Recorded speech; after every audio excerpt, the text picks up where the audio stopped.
The third topic that we want to talk about is the carriers developing multiple sales channels. Basic question, what is the effect of carriers having multiple sales channels, and who prospers from the existence of this business model? Steve, we'll start from you and work back that way. Well, we are a small regional company, and we are strictly independent agent run company. So I have spent in my past life a fair amount of time wrestling with multiple channels and channel conflict, and to be honest with you, I haven't found any great resolution to it.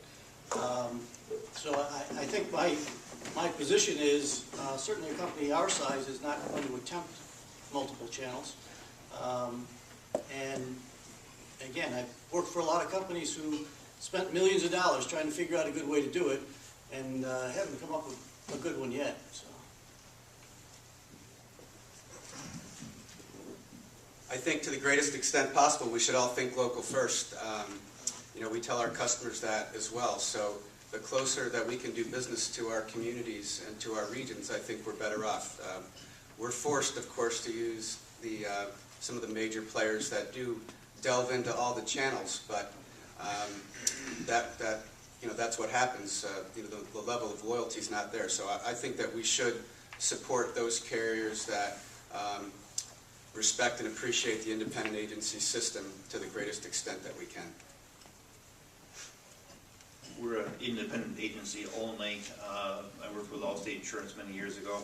I believe they tried both scenarios, and I believe they pulled back from the independent agent to only have their. So I think it's one or the other. Make a decision, go with it, make it work, and either one can work, as been proven in the marketplace. But I think it's a company decision to go one way or the other as far as the independent agent or not. I think often people are turned on by whatever is the coolest way of selling something today, and what seems to work today may not necessarily be sustainable for 20 years from now. Those of you who sell personal lines in this room know what I'm talking about. There's many captives who we've been interviewing recently to come work for us, many who are actually closing their offices, some who are mailing out letters saying I'd like to buy an independent agency, and at the same point in time, everyone in my office probably gets a phone call about once a week from a captive, please come work for us.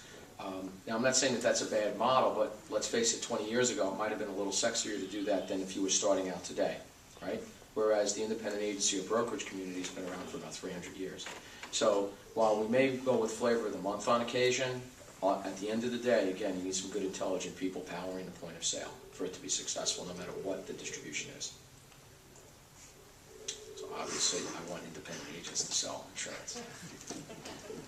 Yeah, one of the things that I think we've all seen as we move down the road is there's more and more, and we had a couple of other topics in here, it would get too lengthy, but there's more and more of these strategic alliance type of things happening.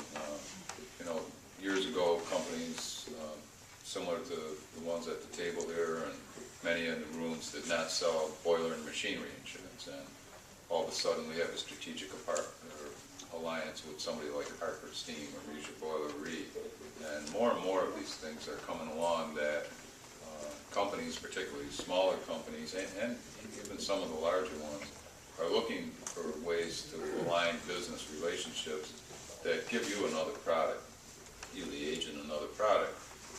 Many times, and I can tell you, there's not a whole lot of money being made at the company end of it, but it gives the appearance that you have this other product available out there. So I think you'll probably see more and more of that as we go down the road.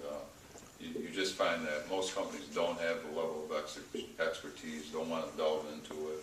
So what they do is they form some type of strategic alliance. The next question is probably the hottest one that we have here today, and probably the worst time to talk about it, i.e. the end of the session, 2 and about a 4-year soft market. The last thing that we want to talk about is compensation, but yet we have to think as we go down the road,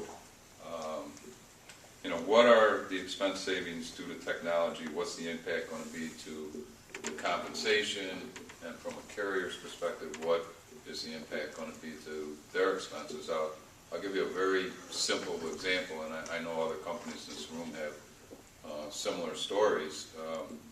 When we embraced ImageRight in 2000 and 2001, we were writing $40 million worth of business with 80 people. Today, this year we'll write about $97 million worth of business, and we have 80 people. So when you look at the expense factor and the amount of business that you're able to generate because of technology, certainly that will have an impact on the carriers going forward.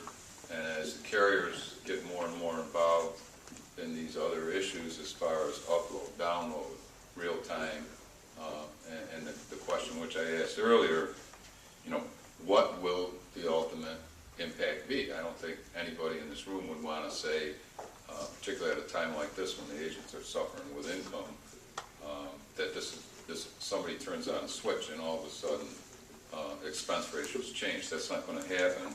But I think it's a question that we certainly have to look forward to as agencies are going to survive and as companies are going to survive. What will this technology do to all of our expenses? Right now, everybody's probably going to say, well, we're spending a lot of money on technology, so it's not doing anything. And I think I heard it earlier about you got to buy all the software, you got to buy the tablets, and we're going through the same issues too. So a hot question. Just a couple of thoughts from the panel. Keith, maybe start on your side and work forward. Tim made a good point. We had the same experience. To buy hardware, that's now has become commoditized. I have to use a bad word in the room, but the software is where the expertise is and the intelligence is.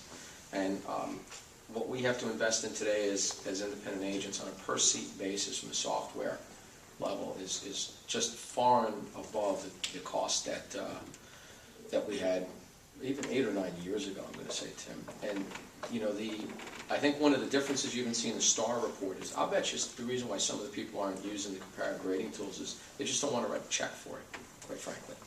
Because, again, that's an expense we added. We added imaging expenses. We added a lot of the CRM tools. We didn't even talk about that, is that the agencies that are investing heavily now in customer relationship management tools that do more than a website, that it's a multi-pronged approach, 8 or 9 different areas where you're reaching out to people, touching them, contacting them, being in the club. That's all additional costs we didn't have even 2 years ago for many people. So the costs to us absolutely are rising. But why would we do it? Well, I do think it's going to separate the haves from the have-nots within the next couple of years. There's no question that we're going to gain market share by the investment. We also like to believe that if this all ended tomorrow, we kind of want to run out of the bank with both guns blasting. I'd hate to think that we kind of went quietly. So we're going to spend as much as possible on this process. We're going to continue to invest in it. We're going to continue to hire new producers. We're going to continue to invest in sales training because I don't know, frankly, what the alternative is. Because otherwise, then you're just giving up. The technology, if we were to switch to a more modern form for our company, would be roughly 5 points for our written premium and then 1 point per year thereafter, and then you had your hardware.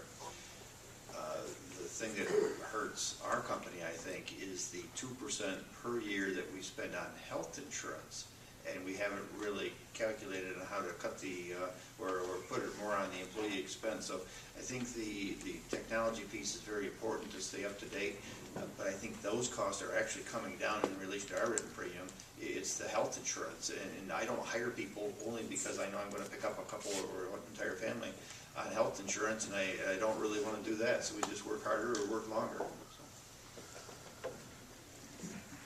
I would agree with that comment that I think it's more of the technology total overall costs have not really gone down because where you save on one, you're spending on another. As an example, we have more efficient computers, but now the norm is color proposals. So now we have to print out a color proposal, which costs a lot more than a black and white proposal because of the technology and the nice pretty charts you can make.